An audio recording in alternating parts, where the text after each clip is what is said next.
ये तो हर नेता का अपना अपना विचार है, उनका ये विचार है। तो किस परिस्थिति में उनका ये विचार आया और किस परिस्थिति में लाठीचार्ज हुआ, ये तो उस समय का माहौल के ऊपर निर्भर करता है और इस पर बहुत ज़्यादा अभी चर्चा करने की ज़रूरत नहीं। तो छापा पड़ रहा है तो ये तो इनकम टैक्स का छापा, ये वो लोग बताएंगे ना, इसमें हम लोग क्या बता सकते हैं। सरकार के इशारा पर होता तो बिहार में सिर्फ आलोक मेहता ही नहीं ना, बहुत सारे लोग हैं, इसलिए ये सब आरोप गलत है। गठबंधन तो उसी समय ख़त्म हो गया जिस समय माननीय मुख्यमंत्री जी उससे अलग हो गए।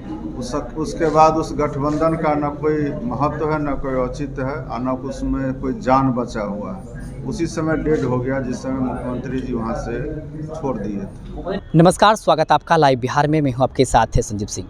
देखिए, बिहार सरकार में पूर्व मंत्री रहे हैं और आरजेडी के कद्दावर नेता हैं आलोक मेहता। आज उनके पटना सहित कुल 16 ठिकानों पर ईडी की रेड पड़ी है और इसको लेकर के देखिए बिहार की राजनीति जो है वो काफ़ी गर्म है। विपक्ष के नेता जो है वो लगातार अब सत्ता पक्ष पर हमलावर हैं, कह रहे हैं कि ये लोग सरकारी तंत्रों का दुरुपयोग कर रहे हैं। साथ साथ आपको बता दें कि लोक जनशक्ति पार्टी रामविलास के राष्ट्रीय अध्यक्ष चिराग पासवान, उन्होंने बीपीएससी छात्रों पर लाठीचार्ज को लेकर के विरोध जताया है। उन्होंने कहा है कि छात्रों पर लाठीचार्ज जो है वो सही नहीं है। इसके साथ साथ आपको बता दें कि बिहार में इन दिनों कैबिनेट विस्तार को लेकर के भी खूब चर्चाएं हो रही है। तमाम सवाल जब अभी भी बिहार सरकार के मंत्री मदन सहनी से किया गया, तो मदन सहनी ने विपक्ष पर हमला करते हुए कहा कि ईडी जो है वो स्वतंत्र संस्था है, वो अपने अनुसार जांच करती रहती है। साथ साथ चिराग पासवान और जिस प्रकार से बिहार में इन दिनों कैबिनेट विस्तार को लेकर चर्चा हो रही है, तमाम चीज़ को लेकर क्या कुछ कह रहे हैं मदन सहनी, आइए आपको सुनाते हैं। तो छापा पड़ रहा है तो ये तो इनकम टैक्स का छापा, ये वो लोग बताएंगे ना, इसमें हम लोग क्या बता सकते हैं। सरकार के इशारों पे ईडी रेड करते हैं। ऐसा कुछ भी नहीं है। सरकार के इशारा पर होता तो बिहार में सिर्फ आलोक मेहता ही नहीं ना, बहुत सारे लोग हैं, इसलिए ये सब आरोप गलत है। ने कहा है कि इंडिया गठबंधन 2024 तक ही था, अब गठबंधन नहीं रहा, कैसे देखते हैं? गठबंधन तो उसी समय ख़त्म हो गया जिस समय माननीय मुख्यमंत्री जी उससे अलग हो गए।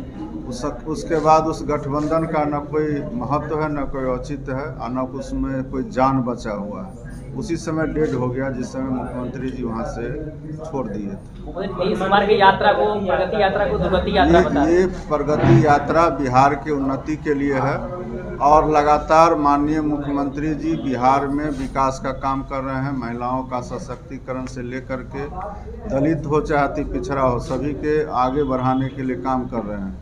अभी हम लोग कैबिनेट से हो करके आए हैं और जो जितने जगह पर, जितने ज़िले में माननीय मुख्यमंत्री जी का प्रगति यात्रा हुआ है, वहाँ हजारों करोड़ का योजनाओं का उन्होंने शिलान्यास और उद्घाटन किया है। साथ ही जो नए काम होने हैं उसकी घोषणा भी की थी और हम लोगों ने आज कई जिला का देखा है कि जो घोषणा 2 दिन, 4 दिन, 5 दिन पहले हुई, उस सभी का कैबिनेट में स्वीकृति भी मिल गया है। तो इससे ज़्यादा अब तेज़ी से काम कौन नेता कर सकते हैं। ये हमारे नेता का ही देन है कि बिहार आज उस ऊंचाई को छू रहा है और बिहार के लोग भी खुश हैं। विपक्ष के लोग क्या आरोप लगा रहे हैं, उस आरोप में एक तो कोई जान नहीं है और दूसरा जनता जो हमारे बिहार के निवासी है वो विपक्ष के लोगों पर कोई भरोसा करने वाले नहीं है। विपक्ष अपना 15 साल का हिसाब दे। 15 साल में तो उन्होंने कोई काम नहीं किया, चाहे वो बिजली के क्षेत्र में जो तार लगा हुआ था उस तार को भी उनके समय में लोग काट करके बेच दिए। बिजली तो कहीं उपलब्ध रहता नहीं था, आज 24 घंटा में 22-23 घंटा बिजली उपलब्ध रह रहा है। तो ये हमारे नेता, हमारे माननीय मुख्यमंत्री आदरणीय श्री नीतीश कुमार जी का देन है और हर क्षेत्र में काम हुआ है। कृषि के क्षेत्र में काम हुआ है, स्वास्थ्य के क्षेत्र में आज 12वां अस्पताल का उन्होंने उद्घाटन भी किया है सारण में। ये सभी काम हो रहे हैं। सड़क, बिजली, पानी सभी जगह उपलब्ध हो रहा है और विधि व्यवस्था का जहाँ तक सवाल है तो बिहार में आज कईयों बड़े राज्य से जो विकसित राज्य समझते थे उससे भी हमारा अच्छा स्थिति है लॉ एंड ऑर्डर का। तो हम लोग इस बात से संतुष्ट हैं कि माननीय मुख्यमंत्री जी ने अच्छा काम किया है और आगे भी अभी कई जिला का प्रगति यात्रा बाकी है। शेष जिला में भी प्रगति यात्रा अभी चलेगा और बहुत सारे योजनाओं का उनके द्वारा घोषणा भी किया जाएगा।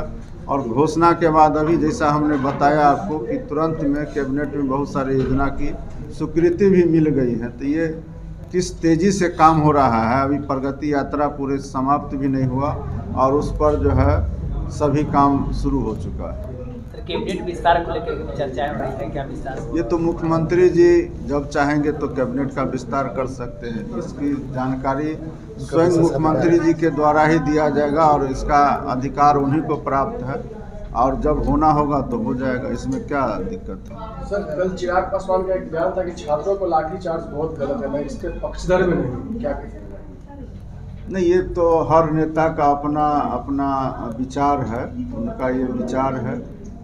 तो किस परिस्थिति में उनका ये विचार आया और किस परिस्थिति में लाठीचार्ज हुआ, ये तो उस समय का माहौल के ऊपर निर्भर करता है और इस पर बहुत ज़्यादा अभी चर्चा करने की ज़रूरत है। सर, आरजेडी मुख्यमंत्री के जो खर्च हो रहे हैं यात्रा को लेकर, उस पर सवाल उठा रहे हैं कि मुख्यमंत्री कहाँ यात्रा में खर्च कर रहे हैं। हिसाब पहले यात्रा होने दीजिए ना, हिसाब तो जनता को दिया जाता है और जनता को सब पता है कि मुख्यमंत्री जी उनके हित में काम कर रहे हैं और जब हित में काम करें तो अभी हमने बताया, अभी आप लेट से आए हैं कि प्रगति यात्रा अभी समाप्त भी नहीं हुआ है और जितने जिला में घोषणा हुआ सबका जो है कैबिनेट से स्वीकृति मिल चुका है। ये तेज़ी से, इस तेज़ी से कौन नेता है जो काम कर सकते हैं? वो सिर्फ एक नेता है, श्री नीतीश कुमार जी, माननीय मुख्यमंत्री, जो बोलते हैं वही करते हैं। तो आपने सुना कि साफ तौर पर बदन सैनी ये कहते नजर आ रहे हैं कि देखिए ईडी स्वतंत्र संस्था है, वो अपने अनुसार से जांच पड़ताल करते हैं, इसमें हम कुछ नहीं कह सकते हैं। साथ ही साथ